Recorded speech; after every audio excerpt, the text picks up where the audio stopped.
Hey guys, welcome back to Clownfish TV. This is Neon, and we're going to talk about Elvira calling her fans trash. Yes, literally saying she's going to separate out the trashy fans over Joe Rogan and Spotify.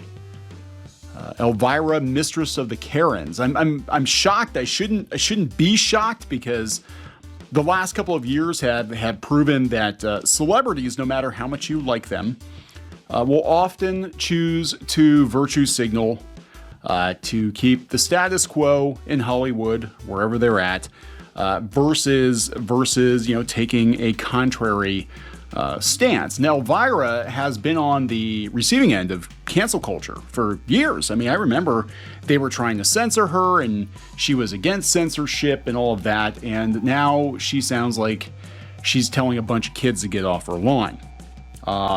Again, you can feel however you want to feel about Joe Rogan, his podcast, vaccine mandates, all that stuff. This is not a discussion to me about that. Where I have a problem is her literally taking the social media to call fans who disagree with her trash. It's a very delicate situation. It's definitely a hot topic right now. I wouldn't be so quick to throw those fans overboard, especially a lot of them older who have had your back for decades. I think it's kind of a bad look, but hey, she's got her money, right? She doesn't have to worry about it. So we're going to talk about this. Before we get into it any further, please subscribe for more pop culture news, views, and rants, guys. Over 256,000 subs. Thank you so much for the support. We do talk about pop culture. We talk about Twitter drama. Elvira, man, this kind of threw me. Like, I know Elvira has, been on the receiving end of a lot of backlash. Lately, she came out, I think last year, and said that, she had a bunch of horny old men coming after her, which, was probably true. It probably is true. She probably did get some backlash for that or whatever. I mean, her personal life is her personal life. That's neither here nor there as far as, I'm concerned. I mean, I grew up watching Elvira. It's a persona. It doesn't matter to me who she's sleeping with, right? As long as she's happy. Now, where I have a problem, again, is that, in the interest of virtue signaling to attempt to stay relevant, she has tossed her fans under the wheels of the bus. And that is a really bad look. I don't care how you feel about the vaccine mandates. I don't care how you feel about Joe Rogan. Don't watch him. Don't watch him. And it's so weird because she is really late to this party. The canceled Joe Rogan train has pulled out of the station for now. I'm sure it'll be back. It comes back like every other month. But, he quasi-apologized to Spotify. I think he had to do it for the optics. I think Spotify is actually very happy with him because he's making them lots of money. Probably a lot more money than Elvira is making them. But it's so weird. The people we've had come out against Rogan like this, that she signed this petition on Move On, because that always works, right? These petitions, they always work. The Joe Rogan has got to go petition. Here's the thing, and I'm gonna bring up the information. I love this site. This is one of the best business sites out there for people that are into digital media. They put an article out yesterday talking about Spotify's real challenge, and they are, as far as I can tell, a left-leaning information source. Most of their authors seem like they lean a little to the left, not extreme left. They're not, activist types or whatever, but they do seem like they lean a little bit left. They are saying that the protest by Neil Young and Joni Mitchell had zero effect on Spotify because there weren't enough younger acts to motivate people to drop Spotify. So I'm going to read this first, and then we're going to go out and talk about Elvira's tweet.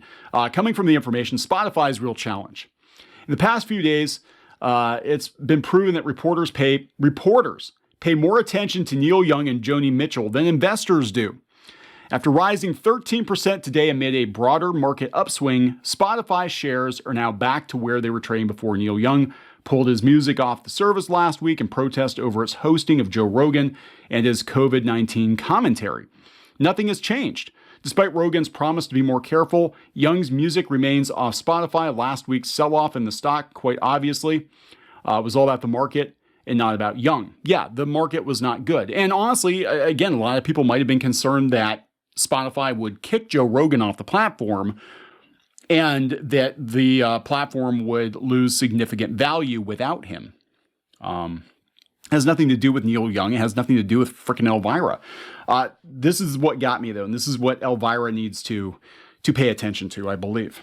That makes sense. As we noted last week, unless a flood of artists with younger followings also defect, Spotify's business likely won't be affected. But what this drama has done is remind everyone how commoditized Spotify's main product is, because Spotify doesn't own the music it streams, unlike a video streaming service such as Netflix. It makes money off of the shows on the service. It is vulnerable when an artist like Neil Young pulls his music. Consumers can listen to Young's songs on many other services, as articles like to point this out. They can't listen to Rogan anywhere else, though. So Rogan is absolutely the commodity over there at Spotify. And Elvira, I'm sorry, nobody gives a shit if you're protesting.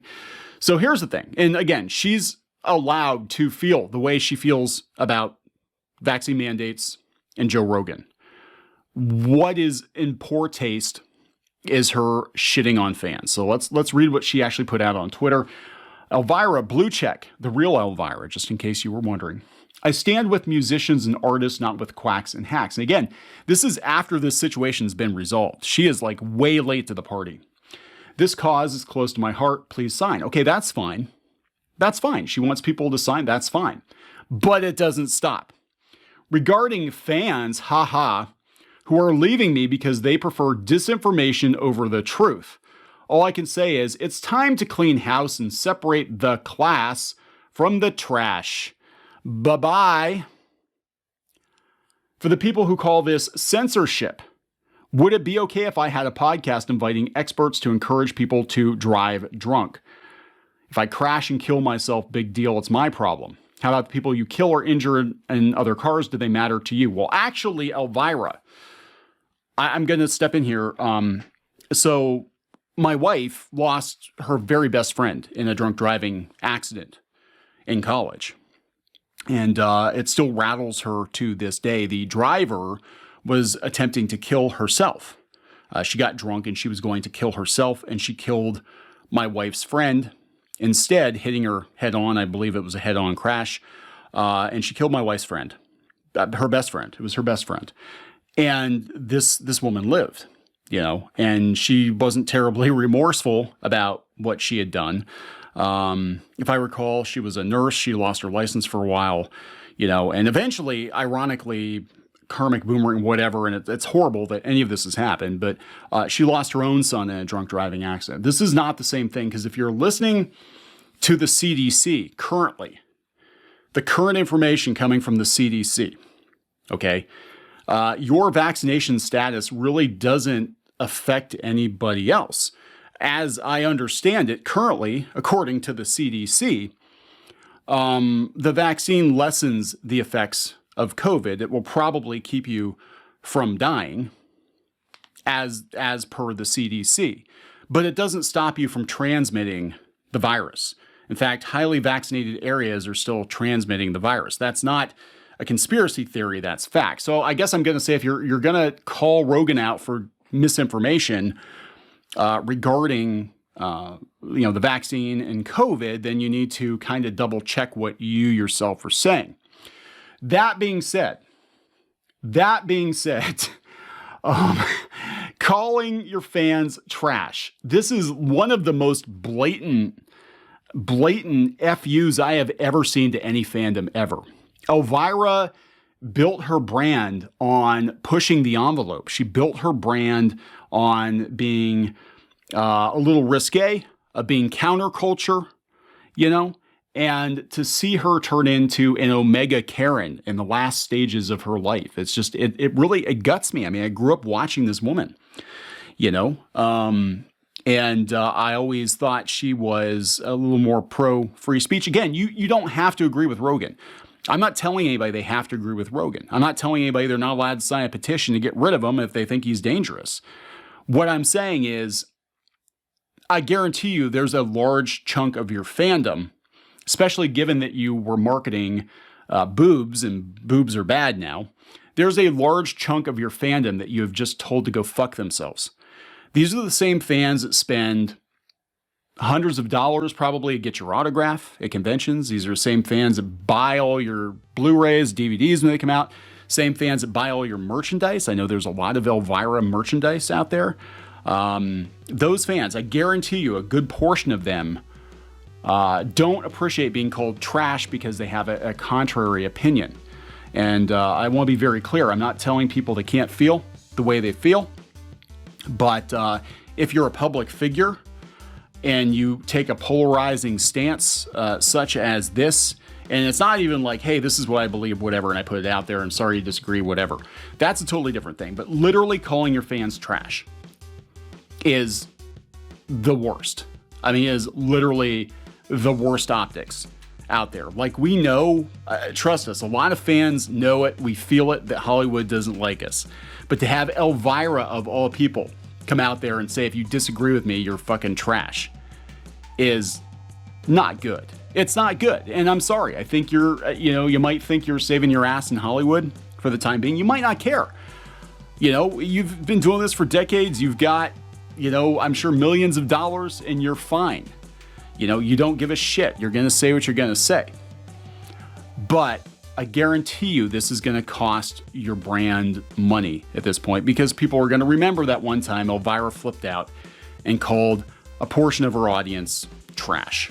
I don't know. Good luck with that, I guess. Very unfortunate. It's very unfortunate that we have lost Meatloaf and Elvira in 1 year. Very sad. I'm going to wrap this up. Please subscribe for more pop culture news, views, and rants, guys. We'll talk later.